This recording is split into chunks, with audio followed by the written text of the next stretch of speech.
Elon Musk was not elected, but he was assigned with the role of cutting down government waste. And that was why the Department for Government Efficiency was established by President Trump. He had so much power. It is not about if Elon Musk made headlines. We can't doubt that he did make headlines. But what about his achievement on the job?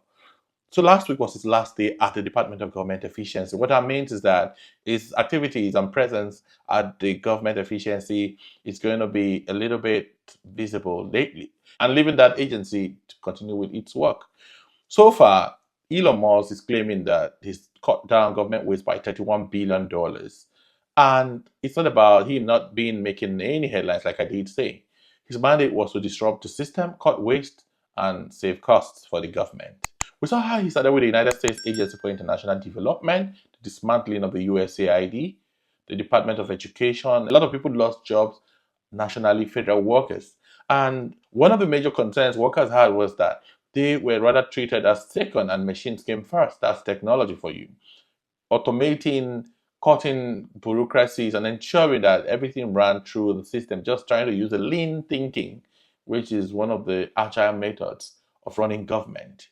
What that means is that people were often not really considered anymore. Files and bureaucracies, bottlenecks going through reviews and vettings that would naturally go through humans became a thing. Machines would track spending, machines would track budgeting, and also look at project completion stages. And these have some bit of concerns, as we've always known traditionally that some of these things are better done by decisions. And these are bottlenecks and bureaucracies that Trump does not want to talk or see or hear about. So Elon Musk deployed technology, bringing in automation, just like startups, running government like startups basically, and having that kind of strategy where you are eliminating the things that are unnecessary and time wasting.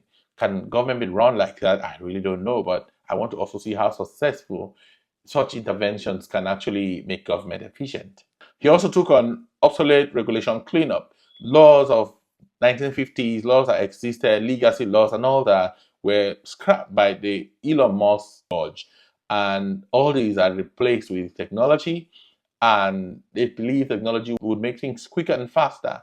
But the concerns by people is, are you running government like a tech? Will that be a lot efficient? Is that the efficiency they want to talk about? And what happens to running government like it's known traditionally to be? Because anything outside that is taking government from what it should be and replacing government with technology that may not understand conjectures and some other issues that may not really be relatable to technology that has not advanced to that level in the 21st century.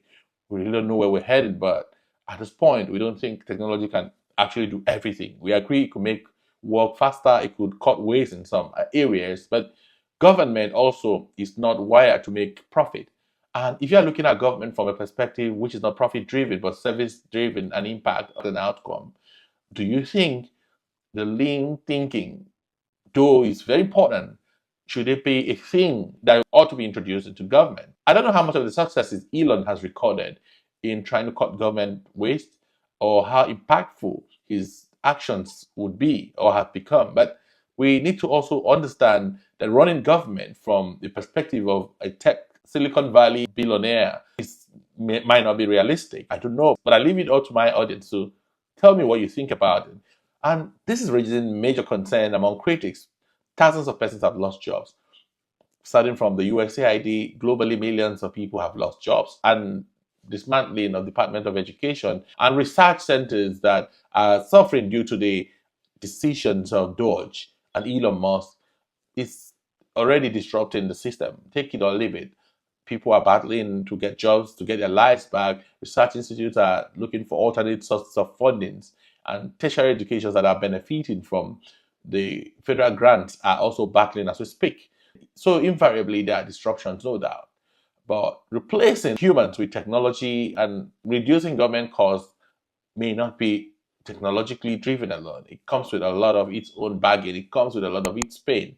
And these are the factors I believe Elon Musk and President Trump didn't also put into consideration. So does Elon Musk actually fix the government? Did he reduce waste? This is a national conversation that we need to have at this point.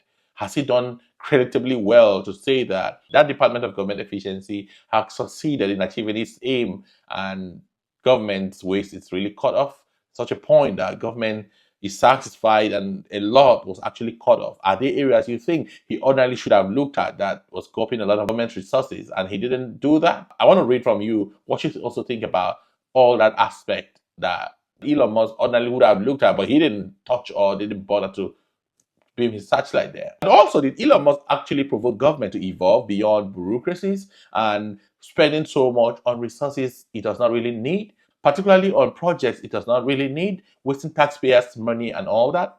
I really don't know, but I want to hear your opinion on your thoughts about Elon Musk's 130 days at DOGE. Is DOGE worth it? Is this something that should have been left to continue to run? Has DOGE also lived up to its mandate? Do you think DOGE should stay? And do you also believe DOGE has done all that it has set out to do? Particularly on international relief, the humanitarian assistance that used to go out to the rest of the world that has been scrapped. Do you suggest there should be some sort of alternatives or improvement on USAID so that government would continue to support struggling nations around the world and curbing public health concerns, strengthening and firming democracies across the globe, and reaching out like the United States have always reached out to other parts of the world? I do not know, but I'd love to read your comments, your thoughts about Elon Musk 130 days at DOGE and DOGE effectiveness. Do you believe that the United States have succeeded in cutting costs and waste? Do you think even if it did, $31 billion is enough compared to the promises they had made? And do you also believe that $31 billion was saved for the United States? Is this enough? Is this effective? And the bureaucracies, the bottlenecks, and the automation that came and technology-driven public service, is that the way to go? Is it appropriate for legacy projects, legacy established and statutory laws that runs federal government? Do you think it was appropriate to replace them with technology? I do not know any of these things, but I'd love to read your opinion and your thoughts if you think Trump and Elon Musk has done well with the Department of Government Efficiency. I'd love to read your comments and also learn from them. And I hope to see you in the next video. Real issues with Kagwa, all the truths you've never seen.